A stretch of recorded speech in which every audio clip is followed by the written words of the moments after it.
An nyocha Jared emoluonga ni nitie chokruok maduong' madhi timore kora kucha. En kiche. To gidhi bet kanyo koro juma achiel, koro chieng' Sabato ema koro gilori. To mane madwani mondo ibiye. Nitie kanisa mwagero maduong' madwani mondo ibidhi yawo. Ema biro. Iluongo ni Jared ni en nyathi mosiepna. En nyathi marikni.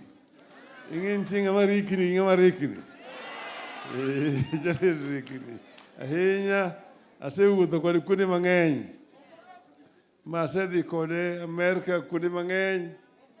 Nyaka Ulaya asedhi kode kuonde mang'eny ahinya katimo lecture. Adhi kode Oxford University, adhi kode Cambridge University, adhi kode nyaka Duke University, America, kan kode. Kore machalo kaka jandaina, ndaima mara, kudu kucha. Omiyo nyakon abiro be mondo ayud thuolo aromo gi jonyando. Kata mosgi. Kamano.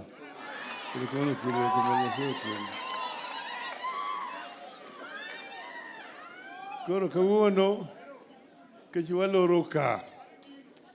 Adwani mana wacho ni Isaiah 1:17 wacho kama gi dho ngere. Learn to do good, seek justice, correct oppression, bring justice to the fatherless, and please the widow's cause. You come on. Learn to do good. Learn to do good. Niti maber. I timgilu ni justice. I correct oppression. Mano teach mechanism negone. Ni mondo tim justice kamara marmantie. Nigini ober to konyo ng'ano to hinyo ng'ano omaye ka piny nyalo dongo mabed maber ni ok ing'im na mari iwuon ni dwaro ang'o in iwuon ing'e ni to ng'ane to dwaro ang'o nikech nyalo bedo ni in winjo maber to ng'at mane diri ni to hinyre tikia to mae ma kanisa osebedo ka puonjo jopiny kinde duto te. Niki gingimna mari maodi kende. Kore momiyo an amora nyaka chopo kaka wuono romo gi Jokristo. Kendo winjo weche mang'eny mosewach ka ni jokanisa. Osewach weche mang'eny jokanisa to en wachokre kawuono ka kuloro chokruok maru ni eri sama Kenya nitie ywak mang'eny ahinya. Nitie lit mang'eny ma jo-Kenya osewinjo. Emomiyo ka wan kae okone ni wacho siasa. Dina her ni mondo abi ka wachna kod weche mag dongruok mar kanisa. Mama oloso kama tek ahinya. Mama ni en mama masebedo kode kinde mang'eny. Wiye ler ahinya. Onyisi wuoth kaka giwuotho e kanisa ka. Kaka jaduong' noa kucha kokelo adwen ka. Chona dwen nong'e ni nemna ni loka chakende. Nagwed dwen nodhi odonjo Gendia. Aeto dhi odonjo Kamagambo. Gi Kisikocha. Koro loka koni ne nitie Kopere to mang'eny ne en Jokoporo. To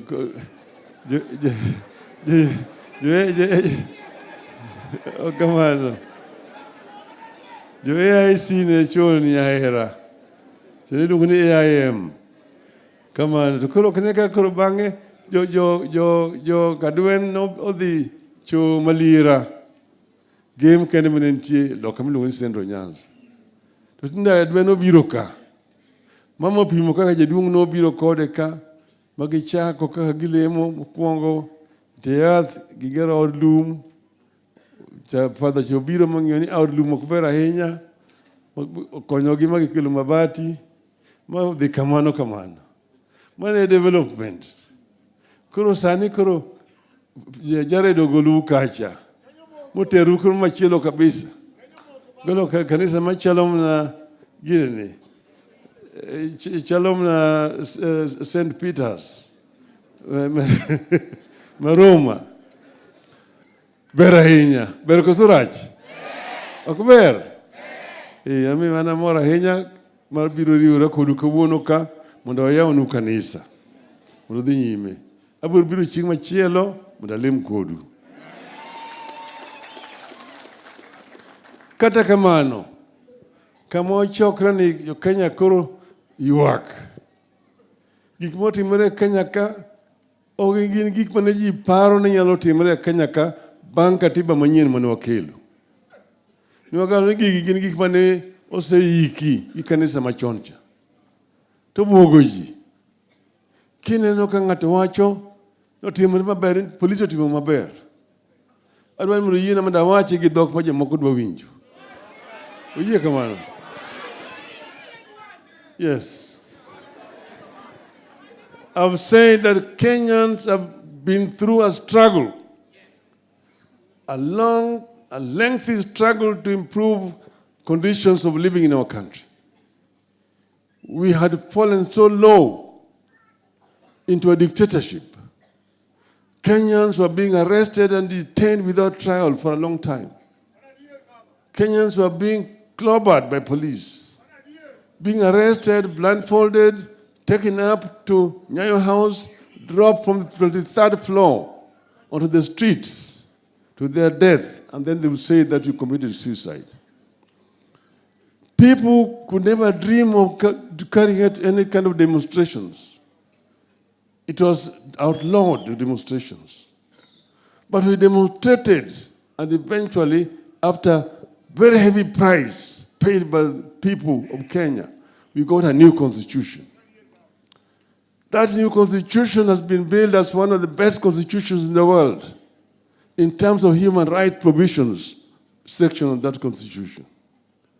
The constitution that guarantees you the right to do what you want to do, the right to picket, the right to petition, the right to demonstrate. It's all enshrined in the Constitution. If there is something that you don't like, you have a right to demonstrate. People are demonstrating all over the world. They're demonstrating in France. They're demonstrating in Israel. They're demonstrating in Australia. They've been demonstrating in Senegal. Yet in Kenya, somebody proposed to criminalize demonstrations. That demonstrators are going to destroy properties of other Kenyans. Demonstrations are going to destroy properties of other Kenyans. You ask yourself, what properties do you destroy in Nyalenda? What properties do you destroy in Kibera? What properties are you destroying in Madari? Which properties are you destroying in Sondu? Which properties are you destroying in Migori? These are basically excuses to kill Kenyans in cold blood. And he must say no. Somebody goes and then prides himself, praising the policeman when he's talking in another part of the country, spewing political propaganda. That, nitawakalia ngumu, hawajaniona. Wataniona, nitawakanyaga, tumewakanyaga. Because you have killed innocent people, you're going to shout at the top of your voice in another part of the country, and you're purporting to be a leader of a country. Every life must count. And then you're obsessed with saying, my next responsibility is to take Raila to Bondo. Raila knows how to get to Bondo.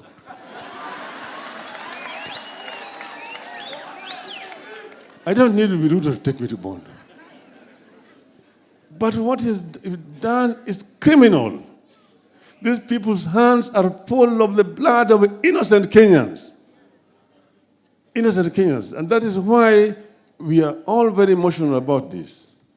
And this is not something that should be allowed to pass away. We have said that Kenyans have a right. People have reason to go to the streets. People are not mad to go to the streets merely because Raila said go to the streets. They're going there because of their good reasons to do so. They're talking about high cost of living. They're talking about high taxation. They're talking about education for their children. They're talking about electoral justice. All these are very fundamental issues that Kenyans are raising against this regime. And therefore, we have said that this regime must stand condemned in the strongest terms possible with all civilized mankind. We will not be cowed. And I've said that people don't have to come to the streets. There are many other different ways of protesting. We can ask the people to stay home and don't go out to the street to be shot by police. And next time, we are not going to ask people to go out and demonstrate. We'll tell them, kaa nyumbani. Kaeni nyumbani. And people will stay home. They will not go to work. Mr. Ruto does not own Kenya. It does not own Kenya. It does not own Kenya. And with Ruto, Kenya does not consist of only 2 tribes. Kenya consists of 46 tribes.